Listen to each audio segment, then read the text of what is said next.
तो students last section में हमने इस नाइन्थ इक्वेशन का, जो कि और कुछ नहीं one dimensional time independent Schrodinger wave equation को रिप्रेजेंट कर रही है। नाइन्थ इक्वेशन हमने कैसे ऑब्टेन की थी? फर्स्ट इक्वेशन को रीअरेंज करके ही ऑब्टेन की थी। तो हमने नाइन्थ इक्वेशन का, या फिर आप ऐसे कह सकते हैं कि फर्स्ट इक्वेशन का एक जीरो ऑर्डर सोल्यूशन फाइंड कर लिया था, जो कि कुछ इस प्रकार से निकल के आया था, psi is equal to psi naught a e की power plus minus iota integration के एक्स डी एक्स। और ये सोल्यूशन हमने कैसे निकाला था? हमने साई को ए ई की पावर आइटा यूएक्स मान के निकाला था, जहां पर ए जो है वो एक कांस्टेंट था और यूएक्स जो है वो एक फंक्शन था, स्लोली वेरिंग फंक्शन था एक्स का।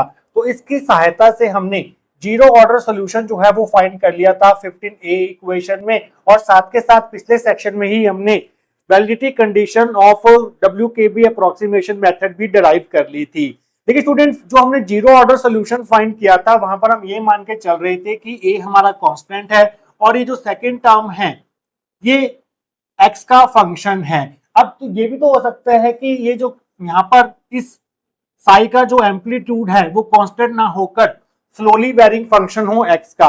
तो उस केस में हमें एक नेक्स्ट रीडिफाइंड अप्रोक्सीमेट सोल्यूशन की तरफ जाना पड़ेगा इस नाइन्थ इक्वेशन के या फिर फर्स्ट इक्वेशन के, जिसे हम फर्स्ट ऑर्डर सोल्यूशन बोलेंगे इस time independent one dimensional Schrodinger equation का। तो वो हम कैसे फाइंड करेंगे, आइए उसको देखते हैं। पहले आप यहाँ पर लिखेंगे, again in order to obtain more refined approximate solution of equation 1 or of equation 9 by WKB method we can consider the solution of equation 9 as। अगर आपको और अच्छा सोल्यूशन फाइंड करना है इक्वेशन 9 का या फिर इक्वेशन 1 का, means one dimensional time independent Schrodinger wave equation का बाय WKB मेथड, तो अब की बार जो हम सोल्यूशन मान के चलेंगे वो कुछ इस प्रकार से मान के चलेंगे, psi is equal to F X psi naught, जहां पर एफ एक्स जो है वो स्लोली वेरिंग फंक्शन होगा एक्स का और साई नॉट आप जानते हैं ये होगा हमारे पास, जो कि जीरो ऑर्डर सोल्यूशन को रिप्रेजेंट कर रहा है। मींस यहाँ पर आपने जो साई का एम्पलीट्यूड होगा एफ एक्स उसको जीरो ऑर्डर सोल्यूशन से मल्टीप्लाई करना है, तो वहां पर आपको एक नया सोल्यूशन देखने को मिलेगा जो कि साई होगा, जिसे हम 21st इक्वेशन देंगे। और इसको हम सिंप्लिसिटी के लिए ऐसे भी लिख सकते हैं, psi is equal to F psi naught. ये अंडरस्टूड रहेगा कि एफ जो है वो एक्स का फंक्शन है और एफ जो है वो एक्स के साथ स्लोली वेरी कर रहा है, ये 21A इक्वेशन है। तो क्योंकि F X is slowly varying function of X, जो एफ एक्स है वो स्लोली वेरिंग फंक्शन है एक्स का, तो अगर हम डबल डेरिवेटिव करें एफ एक्स का एक्स के रिस्पेक्ट में, means D square F X by D x square करें तो वो हमें जीरो मिलेगा।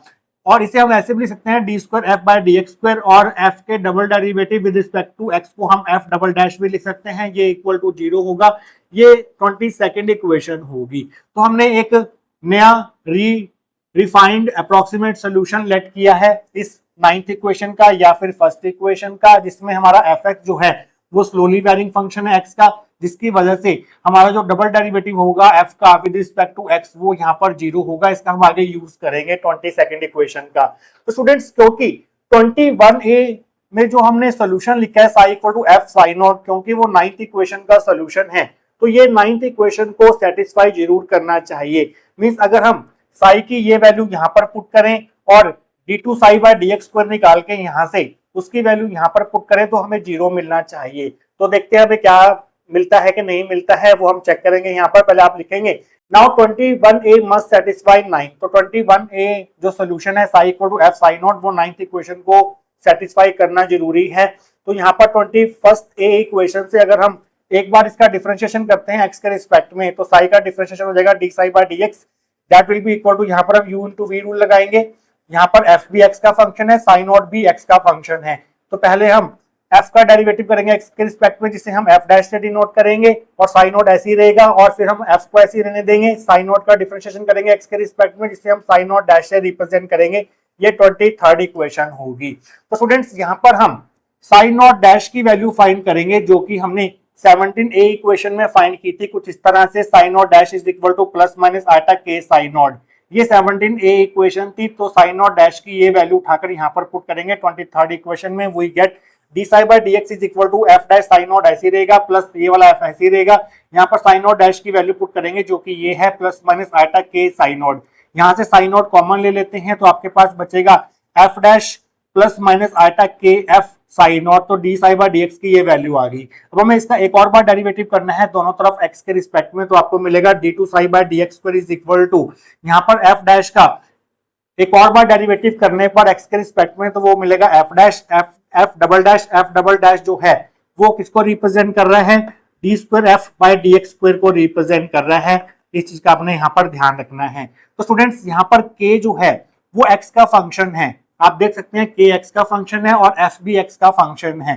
तो यहाँ पर हमें प्रोडक्ट रूल लगाना पड़ेगा डिफरेंशिएशन का। तो प्लस माइनस आयटा, पहले हम क्या करते हैं k का डिफरेंशिएशन करते हैं x के रिस्पेक्ट में, जिसे हम k डैश से डिनोट करेंगे, f हमारा ऐसे ही रहेगा। फिर प्लस माइनस आयटा कांस्टेंट है, k को अब की बार हम ऐसे रहने देते हैं, f का डिफरेंशिएशन x के रिस्पेक्ट में हो जाएगा f डैश, साइन नोट हमारे पास ऐसे ही आ गया। ये हमारे पास फर्स्ट फंक्शन है, ये हमारे पास सेकंड फंक्शन है। तो इसका डिफरेंशिएशन करने पर x के रिस्पेक्ट में आपको ये मिलेगा, साइन नोट हमारा ऐसे ही रहेगा, प्लस आपकी बार फर्स्ट फंक्शन को ऐसे रहने देंगे, f dash plus minus iota k f, psi naught का डिफरेंशिएशन हो जाएगा x के रिस्पेक्ट में साइन नोट डैश, ये हमारे पास 24th इक्वेशन होगी। तो यहाँ पर अगेन साइन नोट डैश की वैल्यू पुट करेंगे जो हमने 17a इक्वेशन में ऑब्टेन की थी, ये वाली। तो आप लिखेंगे दोबारा से, using 17a in 24 we get d2 psi by dx square is equal to f double dash plus minus iota k dash f plus minus iota k f dash psi naught plus f dash plus minus iota k f, यहाँ पर psi naught dash की value put कर रहे हैं plus minus iota k psi naught. तो students next step में आप क्या करेंगे, ये वाला साइन नॉट और ये वाला साइन नॉट कॉमन लेंगे और साथ के साथ इस प्लस माइनस आयटा k को इन दोनों से मल्टीप्लाई करेंगे। तो आपका नेक्स्ट स्टेप होगा बड़ी ब्रैकेट स्टार्ट, पहले आप ये वाली टर्म लिखेंगे f double dash plus minus iota k dash f plus minus iota k f dash, plus minus इस आयटा k को प्लस माइनस आयटा k को f डैश से मल्टीप्लाई करेंगे तो आपको मिलेगा plus minus iota k f dash. फिर आप प्लस इंटू प्लस प्लस होगा, माइनस इंटू माइनस हमारे पास यहाँ पर आप ये कह सकते हैं कि यहाँ से हमने जो है वो ऐसे कह लो कि प्लस प्लस प्लस हो गया और माइनस माइनस जो है वो वहां पर हमारे पास प्लस हो जाएगा। तो यहाँ पर सिंपल आप प्लस का साइन लगाओ, आपको दो साइन लगाने की जरूरत नहीं है, plus plus plus minus minus plus हो जाएगा। Eta into eta eta square हो गया, साथ में k इंटू के स्क्वायर हो गया, साथ में ये वाला f आ गया, साथ में साइन ओड आ गया हमारे पास। तो स्टूडेंट्स नेक्स्ट स्टेप में आप क्या करेंगे, इस पूरी टर्म को आप क्या कर सकते हैं, यहां से लेके यहां तक इन चारों को ध्यान से देखिए, f double dash plus minus iota k dash f आ गया आपके पास, iota k f dash iota k f dash, ये दोनों टर्म सेम है तो ये ऐड होके बन जाएगा plus minus 2 eta k f dash. साथ में इस आयटा स्क्वायर की जगह पर आप -1 पुट करेंगे तो ये बन जाएगा माइनस के स्क्वायर एफ साइन नॉट। तो स्टूडेंट्स अब आप क्या कर सकते हैं, इन पहली तीन टर्म्स को एक ब्रैकेट में डाल सकते हैं और आप क्या करेंगे, आप नेक्स्ट स्टेप में इस साइन नॉट को पहले आप इस ब्रैकेट से मल्टीप्लाई करेंगे, फिर साइन नॉट को इस अकेली टर्म से मल्टीप्लाई करेंगे। तो आपका नेक्स्ट स्टेप ये होगा d2 psi by dx square is equal to f double dash plus minus iota k dash f plus minus 2 iota k f dash, psi naught इसके साथ मल्टीप्लाई कर दिया, minus k square f psi naught यहाँ पर आ गया। ये हमारे पास 25th equation होगी। तो स्टूडेंट्स आपको यहाँ पर बताया गया था कि f double dash equal to 0 है 22 इक्वेशन में, तो इस f डबल डैश की जगह पर हम 0 पुट करेंगे और साथ के साथ यहाँ पर f साइन नॉट किसके बराबर है, f साइन नॉट किसके बराबर है, f साइन नॉट जो है वो साई के बराबर है, तो इसकी जगह पर हम साई पुट करेंगे। तो स्टूडेंट्स अब आप क्या करेंगे, 22nd इक्वेशन और 21a इक्वेशन का यूज करेंगे 25th इक्वेशन में। तो आप लिखेंगे using 21a and 22 in 25 we get d square psi by dx square, इस f डबल डैश की जगह पर 0 पुट कर दिया 22nd इक्वेशन के according, plus minus iota k dash f plus minus 2 iota k f dash psi not minus k square, और इस f psi not की जगह पर आप साई पुट कर देंगे according to 21st A equation, तो यहाँ पर आ जाएगा हमारे पास साई। तो स्टूडेंट्स अब आप क्या कर सकते हैं, इस माइनस के स्क्वायर साई को इधर ला सकते हैं राइट हैंड साइड में, तो आप लिखेंगे d square psi by D x square plus k square f, ये हम लेफ्ट हैंड साइड में लेके आए हैं, इज इक्वल टू में हमारे पास आएगा प्लस माइनस आयटा के dash f plus minus 2 eta k f dash psi not, ये हमारी 26th इक्वेशन होगी। तो स्टूडेंट्स अगर आप 26th इक्वेशन और 9th इक्वेशन को ध्यान से देखेंगे तो यहाँ पर d square psi by D x square plus k square x psi है, यहाँ पर हमारे पास d square psi by D x square plus k square psi है, तो हमारी इनकी लेफ्ट हैंड साइड तो सेम है, ये साइड और ये साइड जो है वो बिल्कुल सेम आ रही है हमारे पास, बट यहाँ पर हमारे पास 0 है और यहाँ पर हमारे पास ये टर्म देखने को मिल रही है, ये टर्म देखने को मिल रही है। बट अगर हम ये कह रहे हैं कि psi equal to F psi naught इस 9th इक्वेशन का सोल्यूशन है, तो हमें इक्वल टू में 0 मिलना चाहिए था, तो ये जो 21st इक्वेशन में हमने साई की वैल्यू लिखी है एफ साई नॉट, ये 9th इक्वेशन का सोल्यूशन कब होगा? जब आपके पास ये वाली टर्म जीरो होगी, ब्रैकेट वाली टर्म जीरो होगी। अगर ये टर्म जीरो होगी तभी आपको इक्वल टू जीरो मिलेगा, और तभी हम कह सकते हैं कि ये जो है f psi is equal to F psi naught वो 9th इक्वेशन का सोल्यूशन होगा। तो इस psi is equal to F psi naught को 9th इक्वेशन का सोल्यूशन होने के लिए आपको इस ब्रैकेटेड टर्म को जीरो करना होगा, तभी आपका सोल्यूशन जो है वो वैलिड सोल्यूशन माना जाएगा जो हमने लेट किया है। तो आप लिखेंगे यहाँ पर from 9 and 26 it is clear that psi is equal to f psi naught will be the solution of 9 only when this bracketed term that is plus minus iota k dash f plus minus 2 iota k f dash equal to 0 होगा। अगर ये term zero होगी bracket में लिखी हुई तभी आपको equal to zero मिलेगा, और तभी आप कह सकते हैं कि ये जो हमारे पास 20 इक्वेशन में साई की वैल्यू है वो 9th इक्वेशन का सोल्यूशन है। तो स्टूडेंट्स यहाँ से हम क्या करते हैं, प्लस माइनस कॉमन ले लेते हैं। प्लस माइनस कॉमन ले लिया, अंदर है गया iota k dash f plus 2 iota k f dash equal to zero. तो इस प्लस माइनस को हम जीरो के नीचे भेज देंगे तो यहाँ से प्लस माइनस साइन जो है वो हट जाएगा। तो अब आप क्या करेंगे, नेक्स्ट स्टेप में इस आइटा के डैश एफ को उधर भेजेंगे तो आपको मिलेगा 2 iota k f dash is equal to minus iota k dash f. F dash क्या रिप्रेजेंट कर रहा है, पहले तो आप इस आइटा से आइटा कैंसिल कर दीजिए। 2k f डैश रिप्रेजेंट कर रहा है f के first derivative with respect to x को, तो f डैश को हम लिख देते हैं df by dx is equal to minus k dash का रिप्रेजेंट कर रहा है k के first time derivative with respect to x को रिप्रेजेंट कर रहा है, तो k डैश को हम dk बाय dx लिख देते हैं मल्टीप्लाई में f। तो इस dx से dx काट देते हैं, तो हम रीअरेंज कर लेते हैं, f वाली टर्म्स एक तरफ k वाली टर्म्स एक तरफ कर देते हैं। तो आपको क्या मिलेगा, इस f को नीचे ले आइए तो df बाय f, इस 2 को नीचे ले आइए माइनस 1/2 dk, और इस k को नीचे ले आइए dk बाय k आ जाएगा। तो अगर हम दोनों तरफ इंटीग्रेशन करें दोनों तरफ तो आपको क्या मिलेगा, integration df by f is equal to minus 1/2 integration dk by k plus constant of integration, और इस कांस्टेंट ऑफ इंटीग्रेशन को हम मान लेते हैं b। तो स्टूडेंट्स अब आप क्या करेंगे, df बाय f का इंटीग्रेशन हो जाएगा log f is equal to minus 1/2 dk by k का इंटीग्रेशन हो जाएगा log k प्लस b। तो स्टूडेंट्स इस 1/2 को हम k की पावर में भेज देंगे, क्योंकि हमें पता है m log n जो है वो log n की पावर m के बराबर होता है। तो इस 1/2 को k के ऊपर भेजेंगे, k की पावर 1/2 मतलब स्क्वायर रूट k हो जाएगा। तो log f is equal to minus log square root k plus b। इस नेगेटिव टर्म को इधर ले आएंगे तो ये बनेगा log f plus log root k plus b equal to b आएगा, यहाँ पर इक्वल टू b आ जाएगा। अब हम सेकंड प्रॉपर्टी यूज करेंगे log की, जो कि होती है log m plus log n को हम लिख सकते हैं log m इंटू n। तो ये और ये मल्टीप्लाई हो जाएंगे आपस में, तो यहाँ पर log f और रूट के मल्टीप्लाई हो जाएगा, log f रूट के इज इक्वल टू b। तो log को अगर हम उधर भेजें तो वो एक्सपोनेंशियल बन जाएगा, तो ये बनेगा f स्क्वायर रूट के इज इक्वल टू e की पावर b। e की पावर b जो है वो एक कांस्टेंट है, क्योंकि b भी कांस्टेंट है, तो इस e की पावर b को हम एक नए कांस्टेंट c से रिप्लेस कर देते हैं। तो f square root k is equal to c आ गया, जहां पर c जो है वो e की power b equal to constant को रिप्रेजेंट कर रहा है। तो यहाँ से f की वैल्यू आ गई c बाय रूट k। हमें f की वैल्यू ही फाइंड करनी थी, f की वैल्यू हमारे पास आ चुकी है, साइन नोट हमें पता है 15th इक्वेशन के अकॉर्डिंग ये है। तो साइन नोट की ये वाली वैल्यू यहाँ पर पुट करेंगे और f की ये वाली वैल्यू जो है वो यहाँ पर पुट करेंगे, तो हमें एक मोर रिफाइंड अप्रोक्सीमेट सोल्यूशन मिल जाएगा इस 9th इक्वेशन का। तो आप लिखेंगे using 15a and 27 in 21a we get. तो psi is equal to f की वैल्यू हमारे पास आई है 27 इक्वेशन में c बाय रूट के, और 15a इक्वेशन में साइन नोट की वैल्यू लिखी हुई है जो कि है a इंटू ए की power plus minus iota integration kx dx। तो f की वैल्यू पुट कर दी, साइन नोट की वैल्यू पुट कर दी, तो हमारे पास ये आ गया। a इंटू सी को c इंटू ए को हम एक नए कांस्टेंट d से रिप्लेस कर देते हैं, जो कि कांस्टेंट होगा, तो c इंटू ए की जगह पर d लिख देते हैं। k हमें पता है k किसका फंक्शन है, x का फंक्शन है, तो यहाँ पर इस रूट k को हम सिंपली स्क्वायर रूट kx लिख सकते हैं, और साथ में है e की power plus minus integration kx dx। तो स्टूडेंट्स ये हमारे पास एक नया सोल्यूशन आ गया है किसका, हमारी 9th इक्वेशन का, जो कि और कुछ नहीं इस फर्स्ट इक्वेशन का रीअरेंजमेंट करके लिखा गया एक नया रूप है, जो कि एक one dimensional time independent Schrodinger equation को ही रिप्रेजेंट कर रहा है। तो WKB मेथड की हेल्प से हमने एक और सोल्यूशन जो है वो फाइंड कर लिया है किसका, इस फर्स्ट इक्वेशन का, इस time independent one dimensional Schrodinger wave equation का।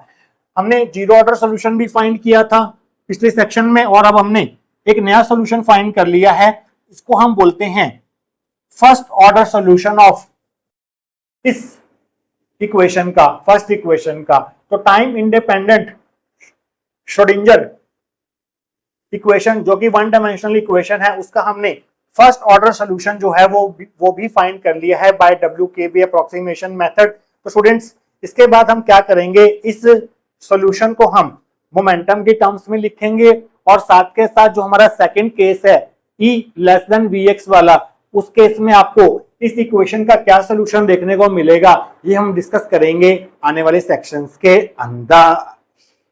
तो स्टूडेंट्स लास्ट सेक्शन में हमने इस इक्वेशन 9 का, जो कि और कुछ नहीं one dimensional time independent Schrodinger wave equation थी, मींस इक्वेशन 1 का ही रीअरेंजमेंट वाली फॉर्म थी, उसका सॉल्यूशन फाइंड कर लिया था, मोर रिफाइंड अप्रोक्सीमेट सॉल्यूशन फाइंड कर लिया था WKB अप्रोक्सीमेशन मेथड की हेल्प से इक्वेशन नंबर 28 में। इस सॉल्यूशन को हम बोलते हैं फर्स्ट ऑर्डर सॉल्यूशन इस time independent one dimensional Schrodinger wave equation का। तो आप यहां पर लिखेंगे equation 28 represents first order solution of equation 9 और equation 1 using WKB approximation method.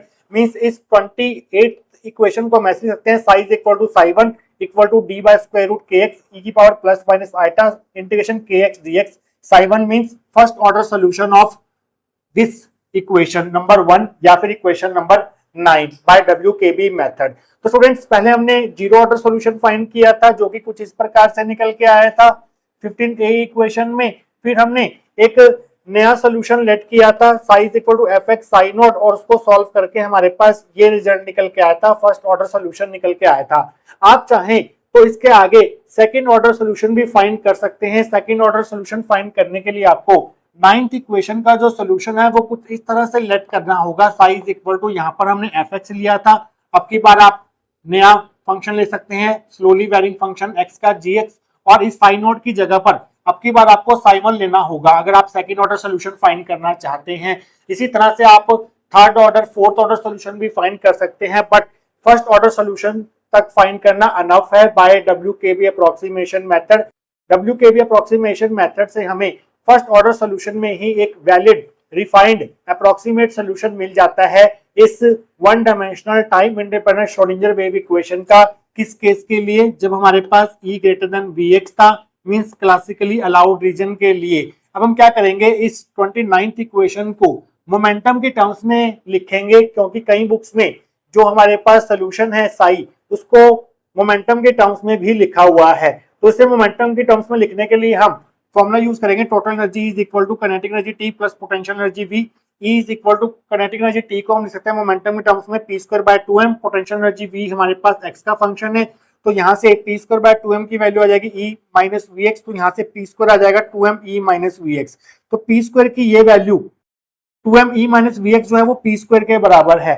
जो हमने स्टार इक्वेशन लिखी हुई है पहले से ही पिछले सेक्शंस में, kx is equal to square root 2m E minus Vx by h cut square, यहाँ पर 2m E माइनस Vx की जगह पर हम p स्क्वायर पुट कर सकते हैं अकॉर्डिंग टू इक्वेशन नंबर 30। तो हम 30 इक्वेशन को यूज करेंगे स्टार इक्वेशन में।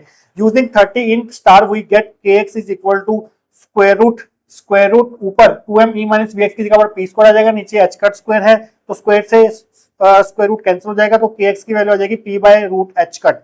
तो यहाँ पर हमारे p बाय h कट आ जाएगा, ये भाई 31st इक्वेशन होगी। तो इस kx की वैल्यू को हम यहाँ पर पुट करेंगे और यहाँ पर पुट करेंगे 28th इक्वेशन में कर लो चाहे 29th इक्वेशन में कर लो, एक ही बात है। तो अब हम क्या लिखेंगे, using 31 in 28 we get psi is equal to d by square root kx की जगह पर हम पुट कर रहे हैं p by root h cut e की power plus minus iota integration, यहाँ पर इस kx की जगह पर हम लिख रहे हैं p बाय h कट, साथ में dx आ जाएगा। इसको और सिंप्लीफाइड फॉर्म में लिख सकते हैं, इस नीचे वाले h कट को जो कि रूट में है उसे ऊपर भेज सकते हैं, तो psi is equal to d into root h cut, नीचे रूट p रह जाएगा, e की power plus minus iota, h cut constant है इसे आप बाहर ले लो, h कट बाहर आ गया, iota upon h cut integration p dx, और d square root h cut एक कांस्टेंट है, क्योंकि h कट एक कांस्टेंट है तो d से मल्टीप्लाई करने पर भी स्क्वायर रूट h कट जो है वो एक कांस्टेंट माना जाएगा, उस कांस्टेंट को हम e मान लेंगे। तो इसकी जगह पर d into square root h cut की जगह पर e आ जाएगा, साइज इक्वल टू e। अब देखिए स्टूडेंट्स, क्योंकि यहाँ पर हम one dimensional Schrodinger wave equation ले रहे हैं, तो जो हमारा मोमेंटम है यहाँ पर p वो x का ही फंक्शन होगा, तो इस p को हम p ना लिखकर फंक्शन ऑफ x px लिखेंगे, स्क्वायर रूट px ई की पावर प्लस माइनस आटा एच कट, इस पी को हम पी एक्स लिखेंगे, डीएक्स यहाँ पर इंटीग्रेशन का साइन आएगा। तो ये हमारे पास फाइनल सोल्यूशन होगा one dimensional time independent Schrodinger wave equation का in terms of momentum px। और ये किस केस के लिए है? इस E greater than Vx case के लिए है, जहां पर E जो है वो d into square root h cut means constant को रिप्रेजेंट कर रहा है। तो स्टूडेंट्स यहाँ पर आपका केस नंबर 1 जो है वो पूरी तरह से कंप्लीट होता है। आइए बढ़ते हैं केस 2 की तरफ। केस 2 के जो रिजल्ट्स हैं वो हम केस 1 को देख के ही लिखेंगे, तो केस 2 में आपको इतना ज्यादा काम करने की जरूरत नहीं है, मेन काम आपने केस 1 में कर लिया है। तो केस 2 हमारे पास था E लेस देन Vx, जिसको हम क्लासिकली फॉरबिडन रीजन बोल रहे थे। तो इस केस में आपने ध्यान रखना है कि Vx जो है वो E से बड़ा है। तो इस केस में जो हमारी इक्वेशन नंबर 1 है, जो हमारी मेन इक्वेशन है जिसका हमें सोल्यूशन फाइंड करना है, उसको हम कैसे लिख सकते हैं? ऐसे लिख सकते हैं minus h cut square by 2m d square psi by dx square plus vx psi, इस ई साई को इधर ले आओ, minus e psi is equal to 0। इन दोनों में से साई कॉमन ले लो, तो ये बनेगा minus h cut square by 2m d square psi by dx square plus vx minus e is equal to minus e psi is equal to 0। अब की बार ध्यान रखना है केस 2 में आपको vx पहले लेना है और e बाद में रखना है, क्योंकि vx बड़ा है e से, जबकि केस 1 में हमने पहले e लिखा था और यहाँ पर माइनस vx लिखा था माइनस कॉमन लेके। बट अब की बार आपको vx पहले लिखना है और e बाद में लिखना है। ये डिफरेंस है केस 1 एंड केस 2 में, इस चीज का आपने ध्यान रखना है, क्योंकि केस 2 में vx बड़ा है e से, जबकि केस 1 में e बड़ा था vx से। तो जो चीज बड़ी होगी वो पहले आनी चाहिए। तो हम दोनों तरफ माइनस से मल्टीप्लाई कर देते हैं, तो ये बनेगा h cut square by 2m d square psi by dx square minus vx minus e psi is equal to 0। दोनों टर्म्स को 2m by h cut square से मल्टीप्लाई करेंगे तो आपको मिलेगा d square psi by dx square minus 2m by h cut square vx minus e psi is equal to 0। तो students इस term को हम रिप्लेस करेंगे k1 स्क्वायर x से। वहां पर हमने k स्क्वायर x से रिप्लेस किया था, यहाँ पर हम k1 स्क्वायर x से रिप्लेस करेंगे। D square psi by dx square minus k1 square x psi is equal to 0, जहां पर k1 स्क्वायर x जो है वो 2m by h cut square vx minus e को रिप्रेजेंट कर रहा है, जो कि कांस्टेंट नहीं है, क्योंकि vx जो है वो स्लोली वेरिंग फंक्शन है x का। ये हमारी 34th इक्वेशन होगी। तो स्टूडेंट्स यहाँ से k1x की वैल्यू को हम ऐसे लिख सकते हैं, यहाँ पर स्क्वायर रूट डालकर। अब हम क्या करते हैं, ऊपर का स्क्वायर रूट अलग कर देते हैं और एच कट स्क्वायर को स्क्वायर रूट में से बाहर लेंगे, तो नीचे हमारे पास एच कट आ जाएगा। तो स्टूडेंट्स ये हमारे पास 33 इक्वेशन है, जो कि और कुछ नहीं, इसी main equation time independent Schrodinger equation one dimensional में उसका रीअरेंजमेंट फॉर्म ही है। तो ये जो इक्वेशन है वो इसी इक्वेशन को ही रिप्रेजेंट कर रही है, जिसका सॉल्यूशन हमें फाइंड करना है। बट केस हमारे पास E लेस देन Vx वाला है। तो स्टूडेंट्स इसका सॉल्यूशन हम ठीक वैसे ही फाइंड करेंगे जैसे हमने पिछले सेक्शंस में केस 1 में 9th इक्वेशन का सॉल्यूशन फाइंड किया था। यहाँ पर प्लस k स्क्वायर x था, यहाँ पर माइनस का k1 स्क्वायर x है। तो इस केस में जो सॉल्यूशन आएगा वो जीरो ऑर्डर सॉल्यूशन और जो फर्स्ट ऑर्डर सॉल्यूशन यहाँ पर हमें देखने को मिलेगा वो बिल्कुल वैसे ही मिलेगा जैसे हमें केस 1 में देखने को मिला था, बट यहाँ पर थोड़ा सा डिफरेंस रहेगा। उस केस में जो जीरो ऑर्डर सॉल्यूशन था वो ये था। इस केस में जो 33 इक्वेशन का मींस फर्स्ट इक्वेशन का जो जीरो ऑर्डर सॉल्यूशन होगा वो कुछ इस प्रकार से होगा। Proceeding in a similar way as in case 1 we can write approximate solution of 33 और इक्वेशन 1 एज फॉलोज। जैसे हमने केस 1 में सारी डेरिवेशन की है, ठीक केस 2 में वैसी डेरिवेशन करके हम इस 33 इक्वेशन का मींस फर्स्ट इक्वेशन का अप्रोक्सीमेट सॉल्यूशन लिख सकते हैं WKB अप्रोक्सीमेशन मेथड की हेल्प से। तो पहले हम जीरो ऑर्डर सॉल्यूशन लिख रहे हैं। जीरो ऑर्डर सॉल्यूशन यहाँ पर होगा हमारे पास psi is equal to psi naught. इसको देखकर ही लिखेंगे, हम इसको देखकर ही लिखेंगे psi equal to psi naught. यहाँ पर ए ऐसे ही आएगा जैसे ए यहाँ पर था। ई की पावर में यहाँ पर हमारे पास प्लस माइनस आइटा था। केस 1 के जीरो ऑर्डर सॉल्यूशन में यहाँ पर प्लस माइनस आइटा था, जबकि केस 2 में हमारे पास प्लस माइनस तो आएगा बट आइटा नहीं आएगा। इस चीज का आपने ध्यान रखना है, प्लस माइनस आएगा, आइटा नहीं लगाना आपको। यहाँ पर हमारे पास kx था, बट अब की बार हमारे पास यहाँ पर क्या है, k1x है, तो यहाँ पर k1x आ जाएगा और साथ में हमारे पास आ जाएगा dx।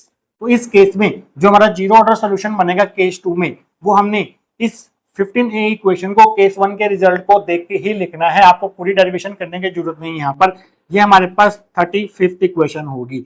और इस केस में जो फर्स्ट ऑर्डर सॉल्यूशन आएगा साई इक्वल टू साई 1, जो कि पिछले केस में केस 1 में हमारे पास कुछ इस तरह से निकल के आया था, इस केस में भी यहाँ पर आइटा नहीं आएगा, बाकी सारी टर्म जो है वो सेम आएंगी।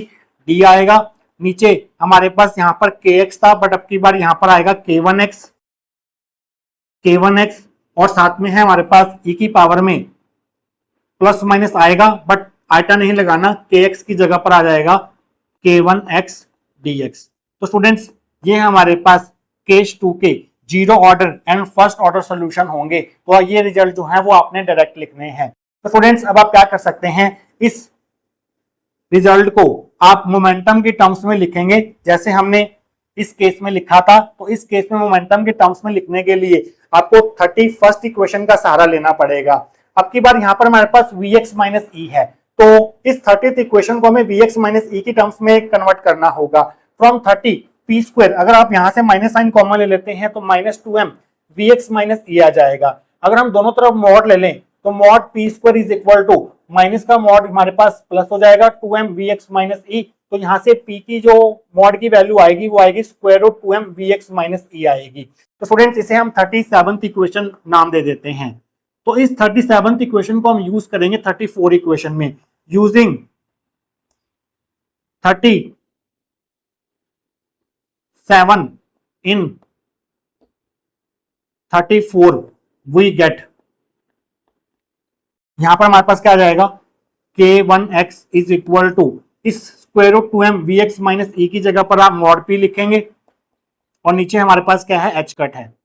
इसे आप नाम देंगे 38 इक्वेशन। तो स्टूडेंट्स एक चीज का आपने ध्यान रखना है, जो हमारा फर्स्ट ऑर्डर सोल्यूशन था उसको आपने सॉल्व करके कुछ इस तरह से भी लिखा था। तो अब हम क्या करेंगे, इस सोल्यूशन को हम कैसे लिख सकते हैं, अगर हम इस 38th इक्वेशन को यूज करें 36th इक्वेशन में तो आपको क्या मिलेगा, आप यहां पर लिख दीजिए यूजिंग 38 इन 36 वी गेट, ध्यान से देखिए आपको क्या मिलेगा, साई इक्वल टू साई1 equal to d upon k1x की वैल्यू आई है आपके पास mod p by h cut और साथ में है आपके पास e की पावर प्लस माइनस, साथ में है इंटीग्रेशन k1x की वैल्यू हमारे पास ये है mod p by h cut और यहां पर आ जाएगा dx। तो स्टूडेंट्स हम क्या करते हैं, इस नीचे वाले रूट h कट को ऊपर ले जाते हैं तो ये बनेगा साई इक्वल टू साई1 d square root h cut और नीचे हमारे पास आएगा स्क्वायर रूट में मॉड p और साथ में e की पावर प्लस माइनस, इस 1/h कट को बाहर ले लो, कांस्टेंट है ये, अंदर रह जाएगा हमारे पास मॉड p साथ में dx आ जाएगा। तो इस d square root h cut जो कि एक कांस्टेंट है, इसको एक नई कांस्टेंट से रिप्लेस कर देंगे जैसे हमने यहाँ पर किया था, तो कांस्टेंट नाम दिया था। तो ये बनेगा साई इक्वल टू साई1, साथ में हमारे पास आ जाएगा यहाँ पर d into square root h cut को हम d से रिप्लेस कर देंगे और नीचे जो हमारा p है वो x का फंक्शन है, तो उसे हम ऐसे लिखेंगे मॉड p ऑफ x, इस तरह से लिखना है आपको। साथ में e की power plus minus 1/h cut, साथ में इंटीग्रेशन, ये p जो है वो x का फंक्शन है, बस लिखेंगे mod p function of x साथ में dx। तो स्टूडेंट्स इस केस में, केस 2 के केस में जो हमारे पास अप्रोक्सीमेट सॉल्यूशन होगा इस one dimensional time independent wave equation का, वो हमारे पास मोमेंटम के टर्म्स में कुछ इस तरह से होगा। तो ये हमारे पास केस 2 का फाइनल रिजल्ट होगा। ये भी एक रिजल्ट है केस 2 का और ये भी एक रिजल्ट है केस 2 का। यहाँ पर हमारे पास जो px है वो मॉड में आ रहा है, यहाँ भी px है वो मॉड में आ रहा है, जबकि यहाँ पर केस 1 के केस में जो हमारे पास साई की वैल्यू थी वहां पर सिंपल px और सिंपल px आ रहा था और यहाँ पर plus minus iota upon h cut था और यहाँ पर हमारे पास सिर्फ प्लस माइनस 1/h कट आएगा। इस चीज का आपने ध्यान रखना है। केस 2 में आपको पावर में आइटा नहीं लेना है, सिर्फ प्लस माइनस का साइन लेना है, इस चीज का आपने ध्यान रखना है। और यहाँ पर हमारे पास मॉड px क्यों आ रहा है, क्योंकि हमारा जो bx है वो इसे बड़ा था, तो bx इसे बड़ा होने के कारण ये जो रिजल्ट है हमारे पास square root 2m vx minus e वो मॉड p के बराबर था। ये डिफरेंस है केस 1 एंड केस 2 में। तो स्टूडेंट्स आई होप आपको जो ये टॉपिक है WKB अप्रोक्सीमेशन, जिसे हम JWKB अप्रोक्सीमेशन भी बोलते हैं, वो अच्छे से क्लियर हुआ होगा। हमने यहाँ पर दोनों केसेस के लिए E greater than Vx के लिए and E less than Vx के लिए जो अप्रोक्सीमेट सोल्यूशन है one dimensional time independent Schrodinger wave equation का वो फाइंड करनी है। बट यहाँ पर कंडीशन हमने क्या लेके चले हैं, तो जो हमारा Vx है वो स्लोली वेरिंग फंक्शन है पोजीशन x का, तब जाके हमें इस इक्वेशन के अप्रोक्सीमेट सॉल्यूशंस मिल सकते हैं इसकी हेल्प से, WKB अप्रोक्सीमेशन मेथड की हेल्प से। स्टूडेंट्स ये था आपका आज का टॉपिक। आई होप आपको आज का टॉपिक जो है वो अच्छे से क्लियर हुआ होगा। मिलेंगे किसी और important topic related to quantum mechanics के साथ। Till then take care.